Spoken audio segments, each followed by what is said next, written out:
25 to 2, 1:35 is the carded time for the fifth race, which is the Zulu Kingdom Explorer Golden Slipper, a Group 2 event over 1,400 meters.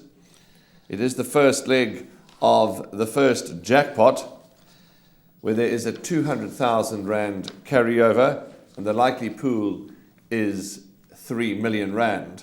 Let's have a look at our package. We're going to look at Mariah's winning performance. We're going to look at Kayleen when finishing second, and again, a whole host of interviews from our colleagues.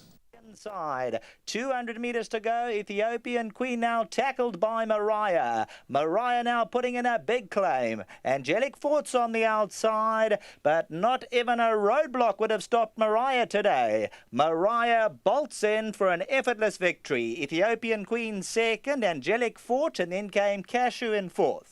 Right there at the 250-meter marker. Miss Putin. Kayleen's come from nowhere on the extreme right-hand side. Twice the trip hit the front. Kayleen's on the outside. Kayleen's playing fetch. Twice the trip with the head in front. Kayleen's coming just too late. Twice the trip, Kayleen. Miss Putin, and then came Finding Freedom. Kingsmen Crystals had two pleasing runs. Her problem has been in the gates. She's a bit fractious and jumps a bit slow.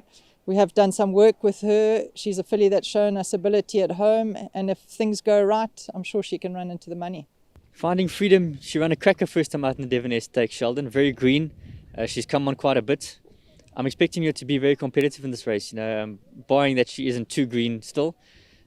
She quickened really smart with me in the Devon S, so a reproduction of that race should see her in the firing line. Miss Putin, yes, she's been very, very consistent. She's not a filly that shows a lot here at home, but once she gets into the race course, she's a different filly.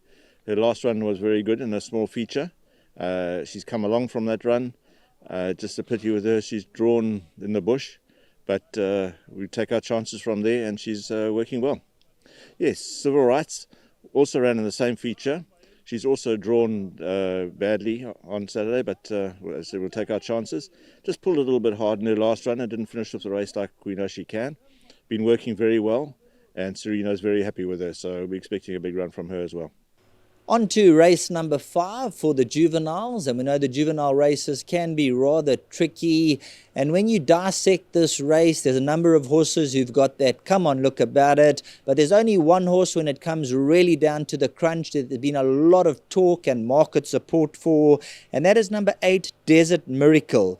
Now Mark de Kock, he's bringing this runner down, so runner for Mark de Kock when he comes into town. Of course, the Sire Dynasty won the Vodacom July, and Desert Miracle won very impressively last time out.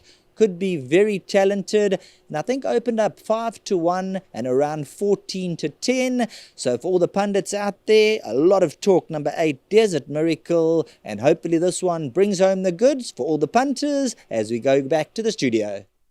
She's good, Desert Miracle. Mark de Kock's made no secret of that, and she's beautifully bred. Mariah, number 1, impressed me when making a winning debut. She's drawn at gate 1. She'll have a lovely smooth run in transit. Finding Freedom caught my attention when making her debut. She can improve, and if she improved to go to just about win, I wouldn't be surprised. Desert Miracle.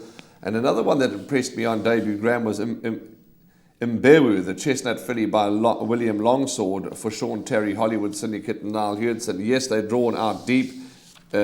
She beat Sprinkles. Sprinkles has come out and won again. She was the fastest finishing on that occasion, but she really swept past them and won well. So a tough race. Hard to give you a confident first choice, but possibly from me, number 12, Mbewu. 12 Mbewu could be anything. She does have the wide draw to overcome. She's a daughter of William Longsword. She beat Sprinkles. Sprinkles come out to frank the form. So you have to respect the fact that Sean Terry has brought this filly into town despite a wide draw.